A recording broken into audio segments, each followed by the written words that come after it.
Let's kick things off with a pretty wild idea. What if I told you that for thousands of years, we may have completely misunderstood why we worship? What if it was never, ever about pleasing a god? In this explainer, we're going to look at worship not as praise, but as a powerful, ancient technology designed for something else entirely. Okay, so let's really get into this. When you hear the word worship, what's the first image that pops into your head? For literally millennia, across almost every culture you can think of, humans have performed these incredible rituals of devotion. But why? What are we actually trying to achieve here? For most of us, the answer seems pretty obvious, right? We do it to please God. We're showing our gratitude, maybe asking for a blessing, proving our faith. It's almost like a transaction, a way to get on a deity's good side. But here's where that whole idea kind of falls apart if you really think about it. Just look at this breakdown. Ancient philosophies describe the divine as purna, which means absolutely complete, whole, and sarvagyani, meaning all-knowing. A being like that, it has no needs, no lack, no insecurities. The need for validation, for approval, well, that's a human thing. That's our thing, not a divine one. And this quote just nails it, doesn't it? The source puts it perfectly. When we think our worship is about making God happy, what we're really doing is projecting our own human psychology onto something infinite. We're accidentally shrinking the divine down to the level of, like, a petty king who just needs his ego stroked. So that leads to the really big question, right? If these incredibly detailed ancient rituals aren't for God, then who are they for? Why did our ancestors pour so much time and energy into them? And here it is. This is the big reveal. The entire system was never about God's needs. It was designed with almost scientific precision to serve our needs. So what is that need? It's all about alignment. The best way to think about it is like tuning a guitar. Our individual self, our own little bubble of consciousness, what some traditions call the Atman, that's the guitar string. Worship, then, is the process of tuning that string so it vibrates in perfect harmony with the whole universe, the supreme consciousness, the Paramatman. So, how does this technology actually work? Let's take a look at our first piece of tech, the ritual of puja. We usually see it as a performance, a show for a god. But let's try a different lens. What if it's really a science for aligning our own mind? So think about what's actually happening here. When we focus all our attention on one single divine symbol, all of our scattered, chaotic thoughts start to come together. We're creating this concentrated field of energy. And get this, even the food offerings, the prasad, aren't for feeding a god. The idea is that the food gets charged up with this focused devotional energy. And when we eat it, we're literally feeding that high vibration nourishment back to ourselves. It was for us all along. Okay, so what about all the singing, all the devotional hymns and songs? If it's not just flattery, what's going on there? Well, think of them as incredibly sophisticated psychological tools. And this analogy is just perfect.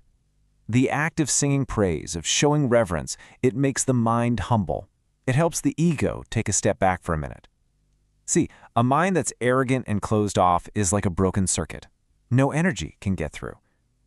These hymns, they complete that circuit. They allow our own spiritual battery to start charging up from that infinite source. All right, let's move on to the Yagya, the fire ritual. This is another one we've kind of gotten wrong over the years. We see people throwing things into a fire and we think, oh, it's a sacrifice.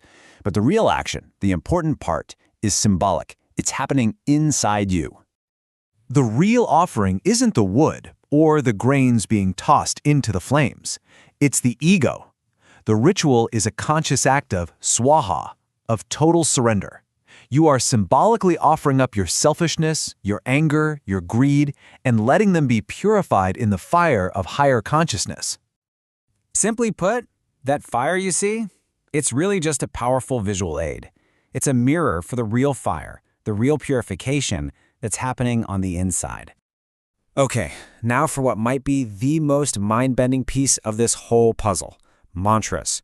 We're told we shouldn't see them as just words or simple prayers. We should see them as a form of vibrational science. Now hang on for this one.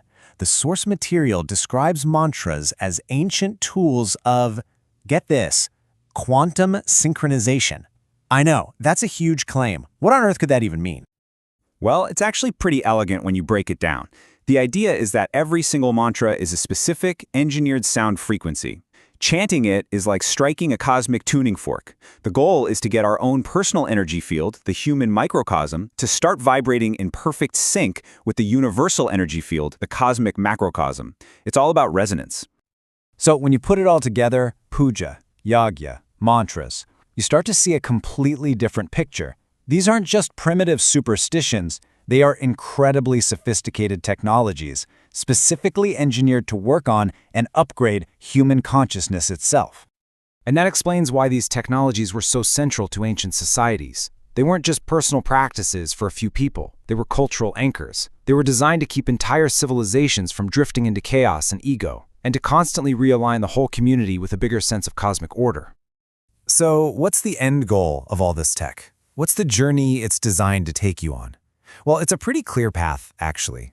It's about moving you from a state of ego to one of real humility, from a scattered, distracted mind to a focused, concentrated one, and ultimately, from feeling separate and alone to experiencing a profound sense of oneness with everything. You know, there's this closing analogy from the source material that just wraps this whole idea up so beautifully. The sun doesn't need us to light little lamps for it to be bright. Of course not. We light the lamps for ourselves, to remember its warmth, to remember its radiance. And that brings us to the ultimate takeaway. The one thing to remember from all of this: God doesn't need our worship. We do. It's the tool for our own transformation. So I'm going to leave you with a question to chew on. How does seeing worship not as a plea for validation, but as a technology for consciousness, change the way you look at these ancient traditions and maybe even the rituals in your own life? Let us know what you think.